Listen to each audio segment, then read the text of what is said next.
What's up, everybody? Welcome back to my Horror Corner. I'm Drop Dead Fred. Hope you're all having a great day, great week, and make sure to stay out of this swamp.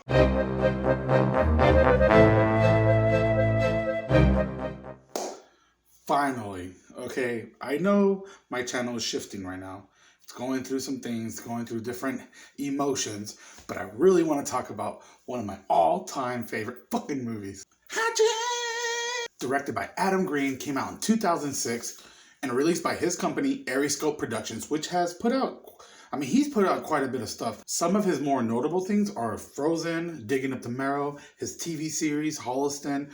He's got a podcast, The Movie Crypt with another director, Joe Lynch, who is an awesome director. He's done things like Wrong Turn 2, fuck yeah, Mayhem, Knights of Badassdom. Just these two dudes, right? I gotta spotlight Joe one day too, but let's go back to Adam. As well as he puts out like a yearly Halloween short on his YouTube channel, which it's fucking jack chop. So holy fucking shit. This was disgusting, relentless at times, and it had just the right amount of like comedic moments that didn't go too over the top, that were kind of like low-key subtle, but at the same time they were just very blatant with the comedy. And it's like almost, and go ahead and say what you want, but to me this is like a love letter to old horror movies when it comes to like effects and like the blood and gore. It's top fucking notch. So this movie has a shitload of fucking people. We're talking just the big three are Kane Hodder, who plays Jason. We have Robert Englund, fucking Freddy Krueger. And we have Tony Todd, fucking Candyman, dude. As well as we have John Carl Bleeker. I'm sorry if I said that name wrong. He's directed movies like Ghoulies 3, Troll, fucking Friday the 13th Part 7. And he does tons of special effects. He did a lot of special effects in this movie as well. We have a bunch of other people. We have Joel David Moore. I remember him from like Grandma's Boy, Dodgeball. And we have Dion Richmond, who I mostly remember from Not Another Teen Movie. And I remember him, and I believe he was in Scream 3. We have Mercedes McNabb, who was in she was in Buffy the Vampire Slayer, where I never got too much into. But I really remember her from the second Addams Family movie. Then we also have Perry Shen, who I believe he's on General Hospital right now, which is fucking crazy. So the movie follows a group of tourists who are basically out in New Orleans and wanting to do a haunted swamp tour. And apparently all these tours got shut down.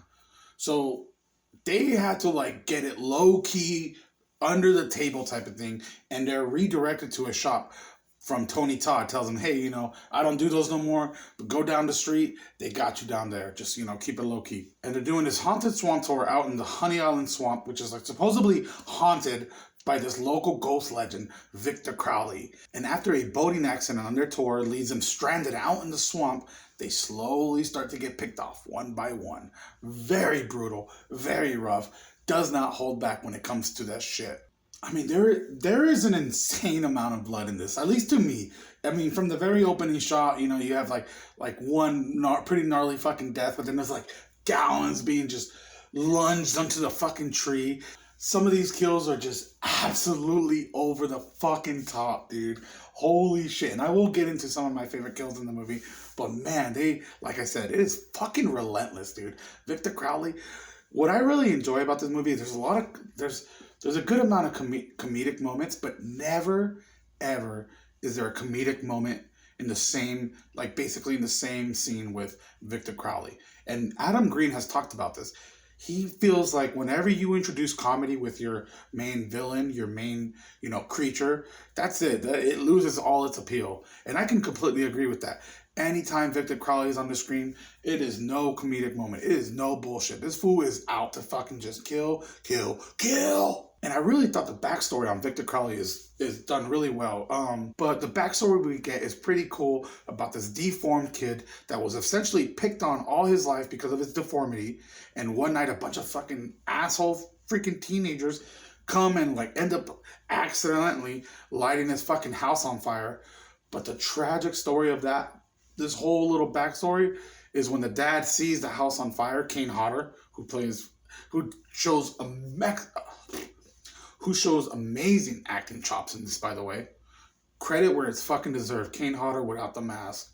But yeah, anyways, Kane Hodder comes home, he sees his house burning, he hears his kid crying, and he grabs a hatchet or an axe. I believe it's a hatchet though. And he starts hitting at the door to try to tear it down. But poor fucking Victor Crowley's on the other side and just gets fucking hit right on the head and just dies and burns in the house. And then forever his fucking ghost is there to haunt the people that are coming to the Honey Island swamp. Now, like I said, this is expanded on later on in the sequels, and things kind of change around a bit. But this first movie is what it's going with, and I was in it. I didn't give a shit. I was like, okay, this is fucking cool, man. I can relate to this fool being picked on and not necessarily wanted to kill, but I can definitely relate to being bullied. So, some of my favorite scenes in this movie are, we have like the very beginning with the introduction of Tony Todd's character, who does become prominent in the second movie. Very prominent. He's basically a main guy in the second movie. He's just a little cameo here. But one of my favorite parts is when they go to him and they're trying to get a haunted swamp tour. And he's telling them, no, we can't do that no more. And he goes into the story about, ever since the incident happened. And we have the main character, he's taking the bait. He's like, okay, what happened, dude? And Tony Todd goes into this very intense story about one of his tours going bad. He's building up this intensity, saying, one of the kids, he slipped, his foot was dangling off the boat, and then it kind of just builds up for this moment and just says, and he slipped and he hit his head and he sued me for negligence. And it's just so out of the fucking... It literally just, you're so into this little story that Tony Todd is telling, and out of nowhere, nothing supernatural happens. The dude just ended up slipping, hitting his head, and suing Tony Todd. And it's just one of the more funnier moments for me. I really enjoyed the two actresses in this movie. They're like porn stars in this movie. There's a lot of bickering between them, and it's very comedic at times. There's a really good scene where they're essentially they're posing for the camera, and the cameraman's giving them actions to do. You're shy, you're curious, and then he tells them, you're smitten, and of course the blonde doesn't really understand, and she just starts doing the actions of like a cat, thinking he meant kitten. What the fuck? And it totally just gets you. At least for me, little things like that really just bring out so much joy in me when I just see stupid shit that can just mesh so well with the movie. Another thing I really liked was John Carl Bleeker. Oh, I can't say his last name. His role in this movie is freaking hilarious. He comes out in the first one and the second one, and he's essentially playing that you're all doomed type of like character, the harbinger of death. I don't know what the fuck I'm talking about. It's late and I'm drunk. But we essentially have this guy out there and he's trying to warn everybody, stop. He's on a boat and they're trying to get their boat started. He's like just yelling at them, no, what are you doing? Victor Crowley, don't do it. And we have Perry Shan telling everybody, just ignore him. That's Jack Cracker out there. He just sits in his boat, just drinks his piss all day, just leave him alone. Oh my God, drinks his piss. And then after the failed attempt at warning them, you just see him chug some like yellow liquid that you can only just imagine. Holy shit, is he fucking drinking piss? Okay. Let's keep this on track. Another really, really good fucking scene is this shot, which the cinematographer on this movie was Will Barrett. I'm a fan of him. I think he does some really good stuff in some of these movies. And there's a really good, I don't know what it's called, tracking shot, but it's essentially breaking down 3 different types of characters all walking in front of another. And the way it's just shot and portrayed, it's fucking good. For a whole fucking movie, 2006, like that shot alone, really just fucking, I have to admire that shit. I love film and I wish I could do things like that. And that one shot for me was just...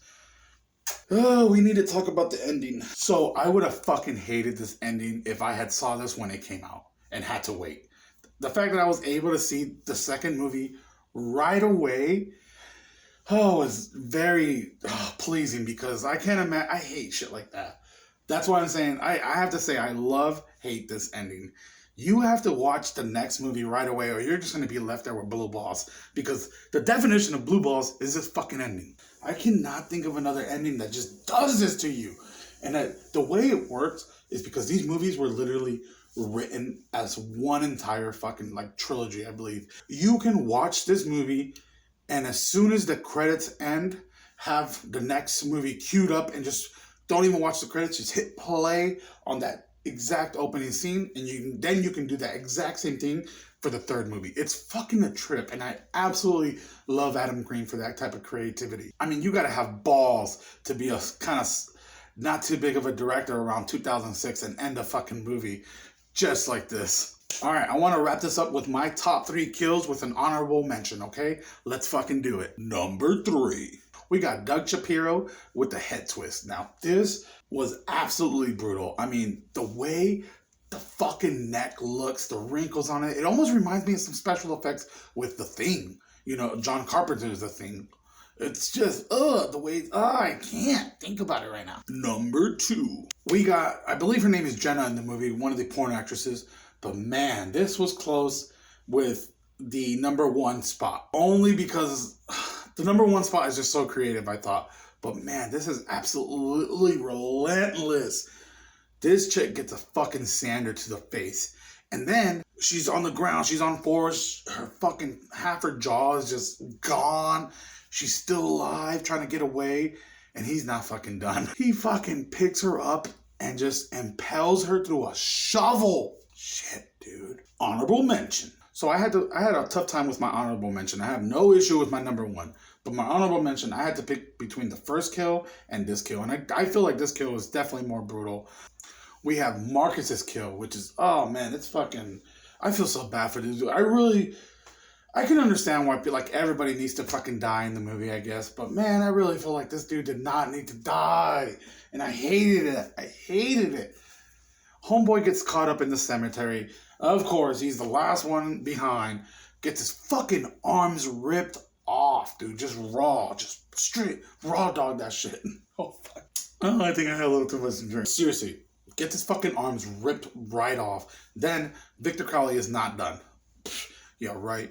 Fucking grabs him, and I feel like this is an homage to the kill in Friday the 13th Part 7 with the sleeping bag. Picks up Marcus's body and just slams it so fucking hard against the wall. Oh, I mean, instantly I thought about that kill, but man, that's so good. Number 1. Holy shit. This is one of the most craziest fucking kills in a fucking movie, dude. He is chasing this woman down, and he just catches up to her, and he grabs her 2 hands, one on the top of her mouth, one on the bottom, and just splits her fucking head open. It is rough and beautiful. That's just me rambling on about fucking Hatchet. I definitely want to cover the other movies. I highly recommend you checking it out. I purchased this online. I believe it's currently on Tubi, and it might still be on Amazon Prime, but definitely worth just, you know, it's not fucking a complicated movie. It really isn't. You know, this is a movie intended for just fans, for horror fans, just to turn their fucking brain off and just check it out. And I'm gonna shut up. Happy Spookies.